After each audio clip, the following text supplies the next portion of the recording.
நீங்கள் பார்த்து கொண்டிருப்பது உங்கள் அற்புத ரேசு டிவி, சென்னையின் முதல் கத்தோலிக்க சேனல்.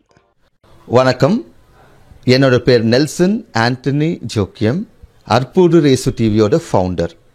இப்போ நீங்கள் பார்த்து கொண்டு இருக்கும் இந்த நிகழ்ச்சியை ஷேர் பண்ணுங்க இன்னும் நான் உங்களை ரிக்வெஸ்ட் பண்ணுறேன்.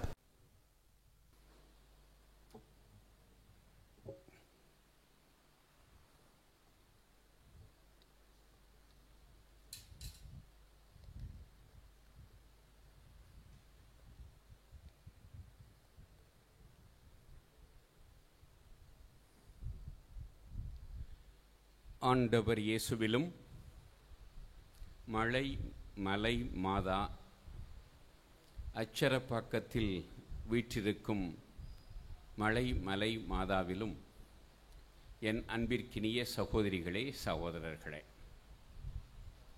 ஆயராக முதல் முறையாக இந்த அச்சரப்பாக்கம் மலை மலை மாதா திருத்தலத்திற்கு வருகை தந்து உங்களோடு உங்களுக்காக இந்த திருப்பலியை நிறைவேற்றுவதிலே நான் மகிழ்ச்சி அடைகிறேன்.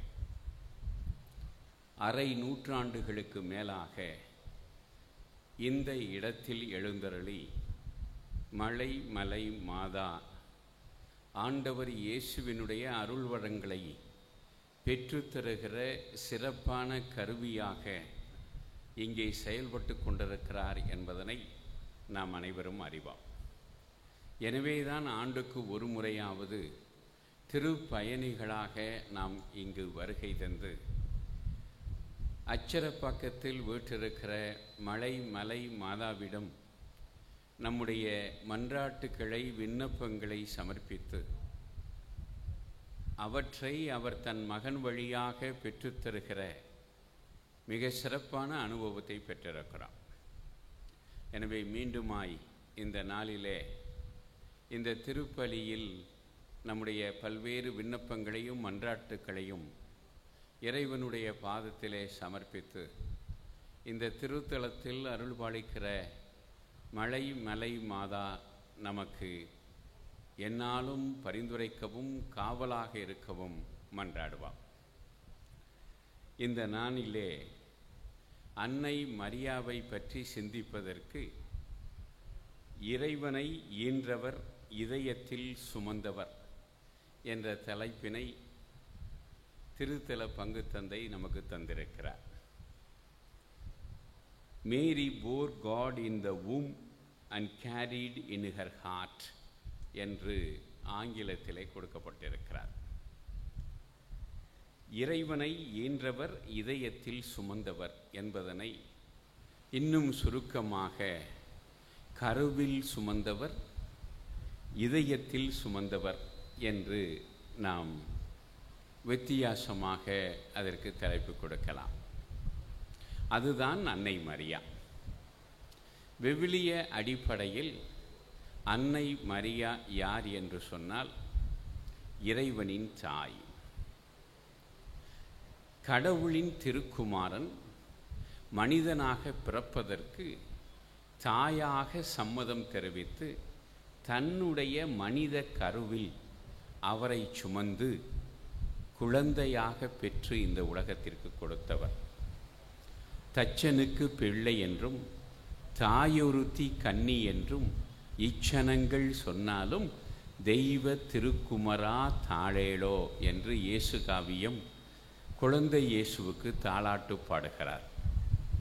எனவே தச்சனுக்கு பிள்ளை என்றும் தாயொருத்தி கன்னி என்றும் இச்சனங்கள் சொன்னாலும், எனவே கன்னி பெண் நாசரேத்திலே முதல் நூற்றாண்டிலே வாழ்ந்த ஒரு இளம்பெண் கபிரியேல் தூதர் அவரிடம் வந்து கடவுளின் மகன் உம்மிடம் பிறக்க வேண்டும், அதற்கு சம்மதம் தெரிவிக்கிறீரா என்று கேட்கிற பொழுது முதலிலே தயங்குகிறார்.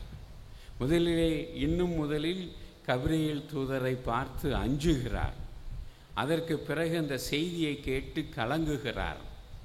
ஆனால் இறுதியாக அதற்கு விளக்கம் கொடுத்த பிறகு கபிரியேல் தூதர் கடவுளின் ஆற்றல் என்று அழைக்கப்படுகிறவர், அவர் விளக்கம் கொடுக்கிறார். தூய ஆவி உம்மீது நிழலிடும், அதனால் நீர் ஒரு மகனை பெற்றெடுப்பீர், அவர் தூயவராயிருப்பார், தன் கோத்திரங்களை அவர் ஆழ்வார் என்று சொன்ன பிறகு சொல்லிவிட்டு ஒரு வரலாற்று உதாரணமும் கொடுக்கிறார். என்ன என்றால், முதிர்ந்த வயதில் இருக்கிற உம்முடைய உறவினர் எலிசபெத்தும் கருத்தாங்கி இருக்கிறார். இது அவருக்கு 6ஆம் மாதம். கடவுளால் இயலாதது ஒன்றுமில்லை என்று சொல்லுகிறார். அன்னை மரியாவுக்கு 2 செய்திகள் சொல்லப்படுகின்றன. ஒன்று இறையியல் செய்தி. கடவுள் மனிதராகிறார், அதற்கு நீ தாயாகிறாய் என்பது இறையியல் செய்தி. வரலாற்று செய்தி என்ன என்றால், கன்னி கருத்தாங்கி மகனை பெற்றெடுப்பது என்பது கடினம் என்று நீ நினைக்க வேண்டாம். முதிர்ந்த வயதிலே, இளம் வயதிலேயே மலடியாக இருந்த ஒரு பெண். அதுதான் வழக்கமாக அப்பேற்பட்டவர்களை டபுளி கர்ஸ்ட் என்று சொல்லுவார்கள். எனவே இளம் வயதிலேயே அவர் மலடியாக இருந்தவர். நிச்சயமாக முதிர்ந்த வயதிலே குழந்தையை பெற்றெடுக்க முடியாது. அத்தகையவர் கருத்தாங்கி இருக்கிறார் என்று சொல்லிவிட்டு கபிரியேல் என்ன சொல்லுகிறார்? கடவுளால் ஆகாதது ஒன்றுமில்லை. இது ஏதோ ஒரு மனித செயல் என்று நாம் நினைத்து விடக்கூடாது. ஆங்கிலத்தில் ஆக்சிடென்ட் என்று சொல்லுவார்கள். இது யதார்த்தமாக இயல்பாக நடந்துவிட்டது என்று நாம் நினைக்கக்கூடாது. ஜெர்மன் மொழியிலே அழகாக சொல்லுவார்கள், இட் இஸ் நாட் சூஃபா, it's not an accident, it is a ஃபோர்சேகும், இறை திருவுளம் என்று சொல்லுவார்கள். எனவே நாம் வரலாற்றிலே கடவுள் இத்தகைய நிகழ்வுகளை நிகழ்த்தி இருக்கிறார் என்பதனை அறிய வேண்டும் என்றுதான் கபிரியேல் தூதர் சொல்லுகிறார்.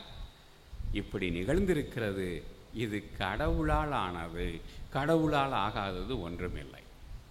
உடனே இளம் வயது பெண் மற்ற தர்க்கங்களை எல்லாம் தன்னுடைய மனதிலேயே எடுத்துக்கொள்ளவில்லை.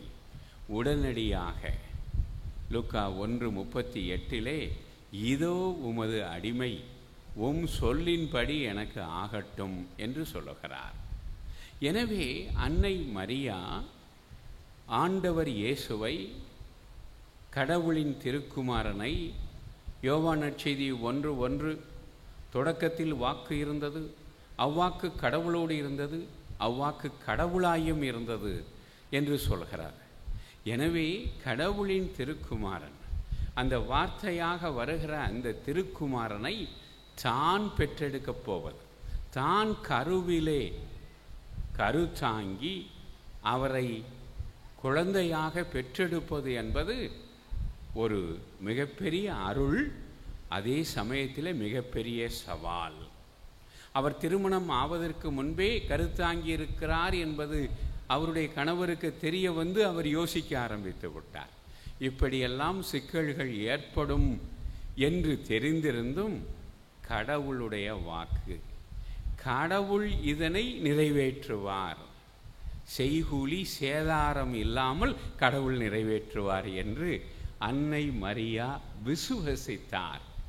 அவருடைய இந்த வார்த்தை, உமது வார்த்தையின்படி எனக்கு இது ஆகட்டும் என்ற வார்த்தையானது இந்த நம்பிக்கையினுடைய வெளிப்பாடு.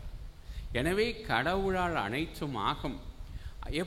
எப்படியோ பெரிய குளறுபடியில், பெரிய சூறாவளியில் அல்லது நிலவெடிப்பில் அல்ல, மிக அழகாக நேர்த்தியாக கடவுள் நிறைவேற்றி தருவார். வேதாகமும் அதைத்தான் சொல்லுகிறாவே, கடவுள் தாம் செய்ய விரும்புவதை மிக நேர்த்தியாக நடத்தி கொடுப்பார் என்று அன்னை மரியா விசுவசித்தார். அதனுடைய வெளிப்பாடுதான். அதனால்தான் அந்த வார்த்தையின் காரணமாக அவர் கபிரியேல் தூதர் சொன்னபடி கருவுற்று தன் மகனை கருவிலே சுமந்தவராக இருக்கிறார். எனவே கருவிலே சுமந்ததன் காரணமாக அவர் இறைவனுடைய தாயாகிறார். இதனை 431ஆம் ஆண்டிலேயே எபேசு திருச்சங்கம் அறிவித்து விட்டார். அன்னை மரியா யார்? கடவுளின் மகனை கருவில் ஏற்று சுமந்து இந்த தாரணிக்கு தாரை வார்த்த காரணத்தினால் அவர் கடவுளின் தாய், மதர் ஆஃப் காட் என்று அப்பொழுதே அறிவித்து விட்டார். எனவே அன்னை மரியா இறைவனுடைய தாய், இறைவனை தன் கருவில் சுமந்தவர். அதற்கு அடுத்து ஒன்று வருகிறது, அவர் இதயத்திலும் சுமந்தார் என்பது. இங்கே மார்க்கு நற்செய்தி 3வது அதிகாரம் 40 முதல் உள்ள வசனங்கள், 40 முதல் 45 வரை.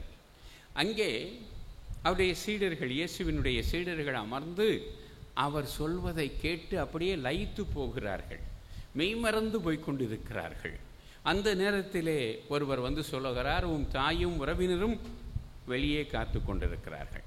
இதிலே ஒவ்வொருவரும் ஒரு வகையாக சொல்லுவார்கள். ஒருவர் சொல்லுவார், உம்மை அவர்கள் வெளியே வர சொன்னார்கள் என்று சொல்வார்.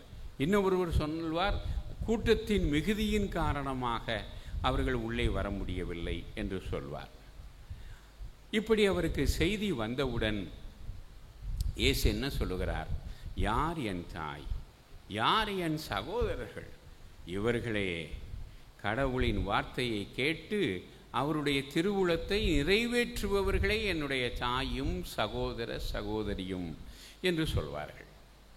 இந்த வசனத்தை மார்க்கு 3:45 நம்முடைய பெந்தகோஸ்தே பங்காளிகள் எடுத்துக்கொண்டு பாருங்கப்பா, இயேசு சாமியே இப்படி அந்த அம்மாவை 2வது இடத்துக்கு கொண்டு போயிட்டார், முதல் இடத்துக்கு நம்ம தான் வந்திருக்கோம், இப்படி நீங்கள் சொல்வது நியாயமா, அவரை கொண்டாடுவது நியாயமா என்று கேட்பார்கள். அதற்கு பதில் ஆயர் என்ற முறையில் நானும் இங்கே இருக்கிற குருக்களோ சொல்ல வேண்டிய அவசியம் இல்லை. 5ஆம் நூற்றாண்டிலே புனித அகுஸ்தினார் சொல்லிவிட்டார். புனித அகுஸ்தினார் என்ன சொன்னார் என்றால், அன்னை மரியா ஆண்டவர் இயேசுவை தன்னுடைய கருவிலும் தன்னுடைய இதயத்திலும் சுமந்தவர் என்று சொல்லிவிட்டு,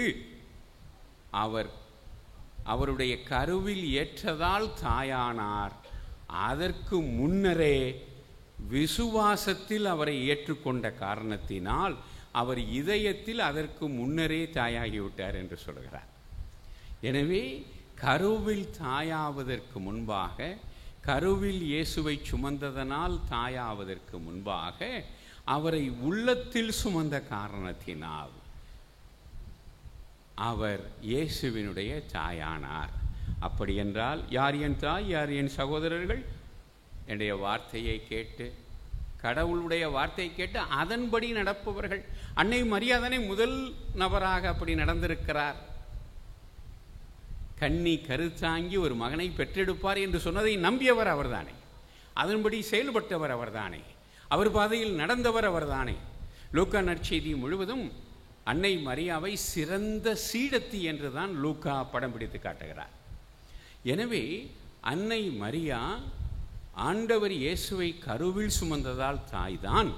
ஆனால் அதற்கு முன்னரே தன்னுடைய இதயத்தில் சுமந்த காரணத்தினால் அவர் தாயாக மாறிவிட்டார். எனவே மார்க்கு 3:45 அன்னை மரியாவுக்கு முதலில் பொருந்துவதாகவும் அதற்கு அடுத்து தான் நமக்கு பொருந்துவதாகவும் மாறுகிறார். எனவே எப்படி அன்னை மரியா அவரை இதயத்தில் சுமந்தவராக இருக்கிறார்? அதற்கு இன்னும் சில எடுத்துக்காட்டுகள் இருக்கின்றன. தன்னுடைய மகனுடைய ஆற்றல், தன்னுடைய மகனுடைய செயல்பாடு, அவருடைய இருப்பு என்றால் பீயிங், அவர் யார் என்பதனை அறிந்து உலகத்திற்கு அறிக்கையிட்டவர் மறைமுகமாக அன்னை மரியாள் தான். அவர் கடவுளின் திருக்குமாரன் என்பதனை அறிந்திருந்தார்.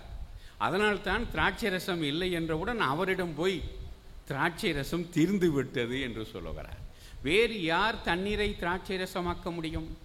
கடவுளின் திருக்குமாரன் தவிர்த்து வேறு யாரும் இத்தகைய புதுமைகளை நிகழ்த்த முடிவதில்லை. எனவேதான் அவரிடம் சென்று அவர் கடவுளின் திருக்குமாரன் என்று அறிந்த காரணத்தினால் அவரிடம் சென்று திராட்சை ரசம் தீர்ந்து விட்டது என்று சொல்லுகிறார். அதற்கு பிறகு நடந்தது நமக்கு தெரியும். இந்த நல்ல திராட்சை ரசத்தை ஏன் இதுவரை வைத்திருந்தீர் என்று குமஸ்தா கம்ப்ளைண்ட் பண்ணுற அளவிற்கு ஆகி போனது. அவர்கள் கொடுத்த திராட்சை ரசம் நல்ல திராட்சை ரசம். அது மட்டுமல்ல, யோவான் இன்னும் அதிகமாக சொல்ல, மிகுதியான திராட்சை ரசம், 6 கற்சாடி நிறைய திராட்சை ரசம். இப்படி நல்ல திராட்சை ரசம், மிகுதியான திராட்சை ரசம். இதனை கடவுள் ஆண்டவர் இயேசு அன்று கொடுக்கிறார். 2:11 யோவான் வீட்டுக்கு போனவொன்னு எடுத்து படியுங்க. இந்த அருமடையாளத்தை கண்ட அவருடைய சீடர்கள் அவரில் விசுவாசம் கொண்டார்கள் என்று அதனை நிறைவு செய்கிறார். எனவே எதில் விசுவாசம் கொண்டார்கள்? அவர் கடவுளின் மகன் என்று அன்னை மரியா நம்பி அதற்கான ஒரு ப்ரூஃபை அவரே கொடுப்பதற்கு ஒரு வாய்ப்பாக அமைந்து நின்ற காரணத்தினால் அவர் கடவுளின் மகன் என்று அவருடைய சீடர்களும் புரிந்து கொண்டார்கள். எனவே இயேசுவினுடைய இருப்பு, அவர் யார், அதுதான் கேள்வி. இதனை என்னுடைய மாணவர்களுக்கு தெரியும். இதனை இம்ப்ளிசிட் கிறிஸ்டாலஜி, எக்ஸ்பிளிசிட் கிறிஸ்டாலஜி என்று சொல்லிக் கொடுப்பேன். உள்ளீட்டு கிறிஸ்தியல், வெளியீட்டு கிறிஸ்தியல். வெளியிலே எல்லோரும் இவர் தாவீதின் குமாரன், மெசியா, வாழ்வு தரும் வார்த்தை, பேதுரு தொடங்கி நத்தனேல் வரைக்கும் சொல்ல ஆரம்பித்து விட்டார்கள். இப்படி மற்றவர்கள் சொன்னதை இயேசுவே உறுதி செய்திருக்கிறார். அதான் உள்ளீட்டு கிறிஸ்தியல். எனவே ஆம், நான் ஆண்டவர் தான், போதகர் தான். எனவே அவர் கடவுளின் திருக்குமாரன் என்பதனை இயேசுவே உறுதிப்படுத்தி இருக்கிறார். எனவே இதுதான் அவருடைய இருப்பு, அவருடைய நிலை. அதனை அன்னை மரியா விசுவசித்தார். அதனை நாம் அனைவரும் விசுவசிப்பதற்கு அவர் ஒரு காரணியாக அமர்ந்திருக்கிறார். அதற்கு பிறகு சிலுவை வரைக்கும் நாம் அண்மையில் தான் வியாகுலத்தாயினுடைய திருவிழாக்களை கொண்டாடினோம். அவருடைய 7 வியாகுலங்கள் என்ன? பிள்ளைய கோயிலுக்கு தூக்கிட்டு வர்றார். வயசானவர் வர்றீரா, வந்தால் பார்த்தா குழந்தைய முத்தம் கொடுத்துட்டு போக வேண்டியதுதானே. அதனுடைய தாயை பார்த்து, உன் இதயத்தை வாழ் ஒன்று ஊடுருவோம்னு ஒரு அவசகுணமாக உன்னை சொல்லிட்டு போட. அது முதல் வியாகுலம். 2வது வியாகுலம் 300 மைலுக்கு அப்பால் இருக்கிற எகிப்து நாட்டிற்கு பிள்ளையை, கை குழந்தையை தூக்கிட்டு போகிறது. இளம் தாய்மார்களுக்கு தெரியும், 5 நிமிஷம் அந்த குழந்தையை வச்சு பராமரிக்க முடியலை. ஆனால் 300 மைல்களுக்கு கை குழந்தையை தூக்கி கொண்டு அன்னை மரியா சென்றபோது அவர் அடைந்த துயரம். 3வதாக காணாமல் போனீங்களே, சரி போயிட்டீங்க, கண்டுபிடிச்சிட்டாங்க, அம்மா இப்படி கடவுளை பார்த்து கடவுள்கிட்ட இருந்துட்டேன் அப்படின்னு சொல்லிட்டு வர வேண்டியதானே, ஏன் என்னை தேடினீர்கள்? இப்படி ஒரு குறுக்கு கேள்வி கேட்கிறார். அப்பொழுது அன்னை மரியா அடைந்த துயரம். நான் தந்தையின் இல்லத்தில் இருக்க வேண்டும் என்பது உங்களுக்கு தெரியாதா? அதுக்கு பதில் சொல்லவும் தெரியவில்லை. ஆனால் இவற்றை எல்லாம் உள்ளத்தில் வைத்து சிந்தித்து வந்தார் அன்னை மரியா. இது 3வது வியாகுலம். 4வது வியாகுலம் என்பது தன் மகன் அரசாட்சியில் வருவார், மகுடம் சூட்டி வருவார் என்று கற்பனையில் இருந்த அன்னைக்கு சிலுவை சுமந்து வருவார் என்ற கற்பனையே இல்லாத ஒரு சூழலில் அது நடக்கிறது. அதனை பார்க்கிற அந்த வியாகுலம். 5வதாக அவர் சிலுவையிலே ஏற்றப்படுகிற அந்த வியாகுலம். 6வதாக சிலுவையிலிருந்து அப்படியே பஞ்சு மாதிரி பிச்சு பிச்சு எடுக்கிறான். அதனை அவரை சிலுவையிலிருந்து இறக்குகிற பொழுது அன்னை மரியா அடைந்த வியாகுலம் 6. 7வதாக உலகத்தை, இந்த பூமியை, மண்ணை படைத்த கடவுளை மண்ணுக்குள் புதைக்கிற பொழுது அன்னை மரியா அடைந்த வியாகுலம். இப்படி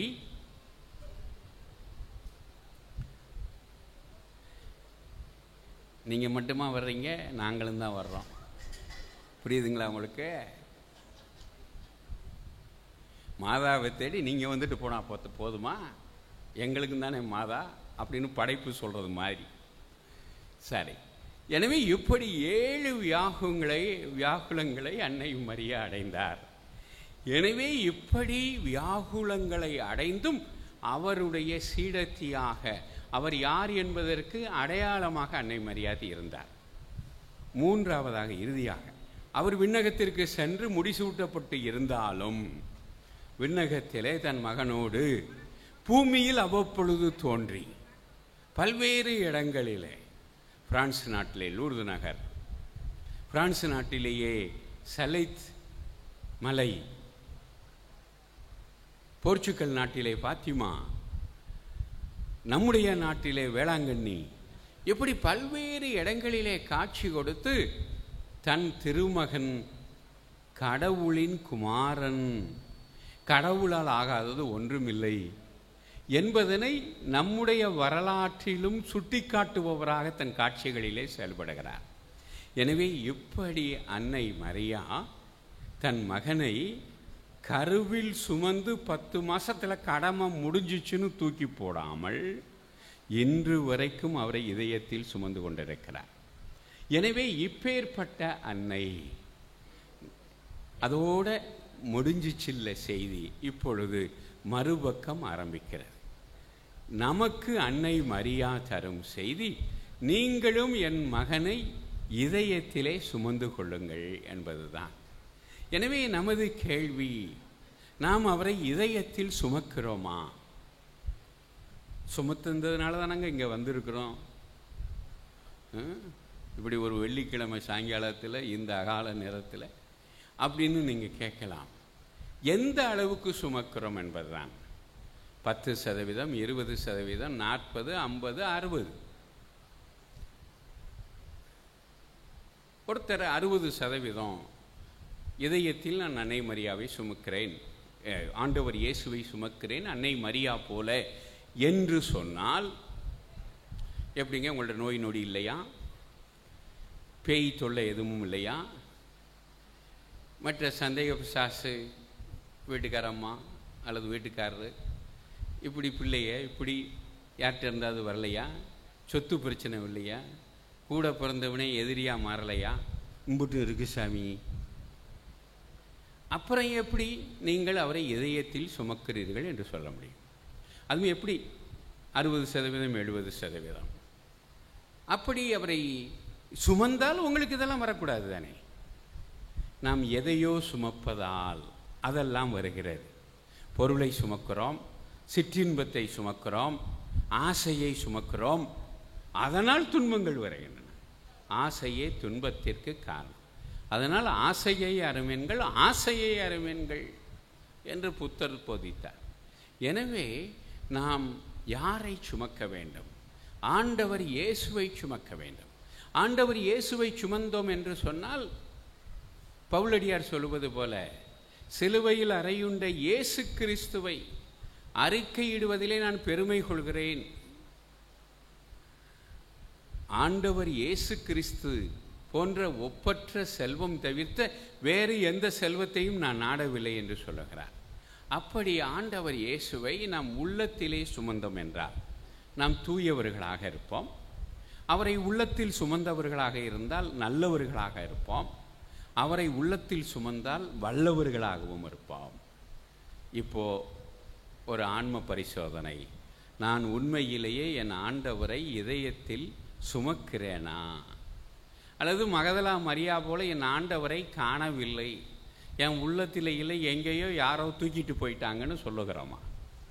எனவே அப்படி என்றால் என்னுடைய உள்ளத்தில் நான் சுமந்தேன் என்றால் நான் தூயவனாக இருப்பேன். தூயவனாக இருந்தால் நோய்கள் வராது. நல்லவனாக இருப்பேன். அப்படி இருந்தால் மற்றவர்களுடைய ஆதரவு எனக்கு கிடைக்கும். நான் வல்லவனாக இருப்பேன். அப்பொழுது தொடுகிற காரியங்கள் எல்லாம் தொடங்கும். சில பேர் சொல்லுவாங்க, என் துரதிஷ்டம், உப்பு விற்க போனால் மழை பெய்யுது, மாவு விற்க போனால் காத்தடிக்குது. ஆனால் சில பேர் தொடுவதெல்லாம் தொடங்கும். காரணம் என்ன? இவர்கள் கடவுளை சுமப்பதனால் கடவுள் அருள் அவர்களோடு இருக்கிறார். எனவே அன்னை மரியா போன்று நாம் அவரை கருவில் சுமக்க முடியாது. ஆனால் இதயத்தில் சுமக்கிற வாய்ப்பை அந்த நம்பெருமான் இயேசு நமக்கு கொடுத்திருக்கிறார். எனவே நாம் அவரை அன்னை மரியா போன்று இதயத்தில் சுமப்போம். அதனால் தூயவர்களாக இருப்போம், நல்லவர்களாக இருப்போம், வல்லவர்களாக இருப்போம். கடவுளுடைய ஆசீர்வாதங்களுக்கு சொந்தக்காரர்களாக மாறுவோம். ஆமென். நீங்கள் பார்த்துக் கொண்டிருப்பது உங்கள் அற்புத ரேசு டிவி, சென்னையின் முதல் கத்தோலிக்க சேனல். வணக்கம். என்னோட பேர் நெல்சன் ஆண்டனி ஜோக்கியம். அற்புடு ரேசு டிவியோட ஃபவுண்டர். இப்போ நீங்கள் பார்த்து கொண்டு இருக்கும் இந்த நிகழ்ச்சியை ஷேர் பண்ணுங்கள் இன்னும் நான் உங்களை ரிக்வெஸ்ட் பண்ணுறேன்.